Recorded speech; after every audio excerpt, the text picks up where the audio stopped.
The Daily Brad Devotions. Today's reflection with Pastor Jeff Eliscopides. Good morning, Brad, and good morning kay Kuya Al Mendoza at Manong Tuts. Nakaabang sa iyo sa iyong aral this morning. Brad? Morning! Uy, walang audio si Pastor. Baka nakamute. Pastor, i-unmute Yes, mo good yan. morning. Yan. Good morning, Ted. Good morning, Cha. Good morning sa ating mga taga-subaybay. Good morning. morning Lunes to na you, Lunes. Pastor. Happy Monday. Anong magandang balita na hatid mo sa amin ni Manong Ted at sa mga listeners natin? Kasing ganda mo to, Cha. Alam Yan. niyo po ba? Lunes na Lunes. Marami tayong mga nakaabang na trabaho. Pero nasubukan niyo na po bang maglakad sa dilim? Alam niyo po yon. Hindi lang physical, maaring ito ay decision-making process niya parang ang dilim. Parang yung tinatahak mong future ang dilim. Kahit gaano pa po tayo minsan ka-confident, parang pag madilim, babagal ka, tatakbo yung imagination mo, baka may ganito, may gano'n, matatakot ka, matitisod ka. Ganon din po sa buhay. Pagka po hindi natin ginagamitan ng wisdom from the Word of God, tayo po'y nanguhula lamang, lilipad kaya to o hindi, itong plano na to. Maganda kaya to o hindi. Pag tinignan niyo po, yung mga worldly wisdom, yung mga hinahanap po ngayon ng ating mga kapulisan, yung mga may hold departure order, may mga kung ano-anong kaso ngayon, yan po yung hindi lahat, of course, allegation pa lang naman, hanggang di pa proven. Yan pong lahat ng mga to ay nagtiwala sa human wisdom at ngayon po, parang nakita nila, may limitasyon pala. Kaya sabi sa Salmo 119 verse 105, ang salita nyo, O Diyos, ay katulad ng ilaw na nagbibigay liwanag sa aking dadaanan. You see, you may be successful sa human standard, but not secure. You may have all the money in the world, sabi sa Bible, pero yung soul mo, hindi rin naman secure. Pero yung salita po ng Diyos, unang-una, nagbibigay daw po ng guidance. It shows you the way. Pagka po may salita ng Diyos, may dalawa kang pinagpipilian, at pag ginamit mo, ibinangga mo ito sa standard ng Diyos, ay, sa labas lang pala maganda to, yayaman ako pero panandalian lang at mabilisan lang. Pag kami salita ng Diyos, it shows you where you stand as well. Sabi, the Lord is the lamp unto my feet. Ibig sabihin, yung truth ang tinatayuan mo.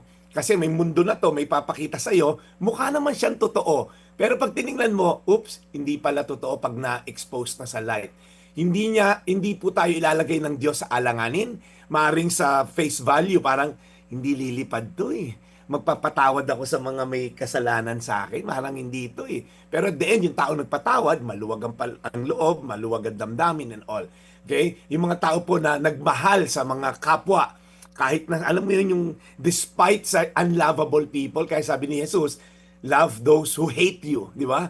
Pray for those who persecute you. Okay? Again, hindi po yan love na papatawarin mo na lang lahat. Another topic po yan. But the Word of God will give us clarity, will give us guidance, and eventually po, it will give us the truth. At tatayo po tayo sa tamang pundasyon. Kaya po, let me just encourage you. Mahirap po minsan yung salita ng Diyos sundin. Okay? Pero, pag sinunod natin, bibigyan din tayo ng grasya ng Diyos para sundin ito. Mahirap magpakatotoo, mahirap magkaroon ng integridad, mahirap magmahal, mahirap magpatawad. Marami pong bagay ang katuruan ng Diyos na parang ang hirap sa una. Pero by the grace of God, bibigyan po tayo niya ng grasya para sundin ang kanyang mga salita. So pag confused tayo sa buhay, let's go to the Word of God. He will direct us, He will give us clarity, and He will give us guidance. So, yun po yung ating verse ngayon, na sana po ngayong Lunes na to, magbigay sa atin ng guidance. Marami tayong didesisyonan mula ngayon hanggang Biyernes. Pero sana po ang salita ng Diyos ang una nating guidance before making any life-changing decision. Salmo 119 verse 105. Ang salita niyo, O Diyos, ay tulad ng isang ilaw na nagbibigay liwanag sa aking dadaanan. Tayo manalangin, Panginoon, madilim man ang aming landas, madilim ang sitwasyon, maaari na aming buhay, bansa, Lord God, o aming pamilya. Lord, merong salita ng Diyos na nagbibigay linaw sa amin. Kaya Panginoon, tulungan mo kami, Lord, before maggawa ng malaking hakbang, malaking lundag sa mga malaking desisyon, ibangga muna namin sa iyong salita. Tama ba ito, Lord, gagawin namin? Mag-abroad ba talaga ako? Bibiling ko ba talaga to? Sososyo ba ako sa mga ganito? Makikipag-deal ba ako dito sa mga tao na to? Lord, mag-pause kami and pray. Pause and pray. At konsulta ang salita mo at kami, Lord, magkakaroon ng kaliwanagan at guidance at kami matutunan tumayo sa tama. Salamat sa iyong kabutihan sa salita mo. In Jesus' name, Amen. Amen. Lord, salamat mo muli sa araw na ito sa aming napakinggan na aral mula kay Brad Jeff. Lord, we pray. Alagaan niyo po si Brad sa buong linggo na naman ng kanyang ginagawang pagmimisyon. At Lord, alagaan po ninyo ang lahat ng mga nakatatanda na nakikinig sa amin, lalo na ang mga may iniinda sa katawan. In Jesus' name we pray. Amen. Amen. Amen. Beautiful Monday indeed again sa pakikinig po natin ng magandang aral na nanggagaling kay Brad Jeff Eliscopides. Brad, Anytime, Brad.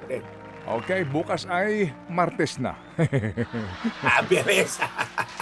Oo. Well, batiin ko lang, Brad Ted, yung kasamahan kong pastor na pumanaw na nga 2 weeks ago. Birthday niya ngayon, kaya makikiselebrate kami sa kanyang mga kamag-anakan sa Bulacan. Si Pastor Dennis Aquino, aking kasamahang pastor, na pumanaw po nung nakaraan 2 linggo. So, happy birthday sa langit, Brad. Yeah. Oo, tsaka naman batiin ko si Direk Joey Perez. Advance happy birthday. On Wednesday po naman ang kanyang birthday. Ayan, okay. Sige, so Advance Brad, happy we'll see you birthday. tomorrow. Maraming salamat, Brad Ted. Ito po yung Daily Brad, your daily dose of inspiration. Serving the people, Brad Jeff Eliscopides sa ating The Daily Brad. Mga kapatid, brothers and sisters, saan ka pa? Dito na tayo sa totoo. Dito na tayo sa True FM. Mga kapatid, mag-subscribe and follow po kayo sa social media accounts ng True Network PH. Yan po kami. Hanapin nyo lang True Network PH, Facebook, Instagram, YouTube, TikTok, and podcast. Mapa Apple or Spotify man yan, mahahanap nyo kami. Lahat ng mga napapanood at napapakinggan nyo po sa programa, nasa social media accounts namin yan. So, paano mga kapatid? See you sa social media!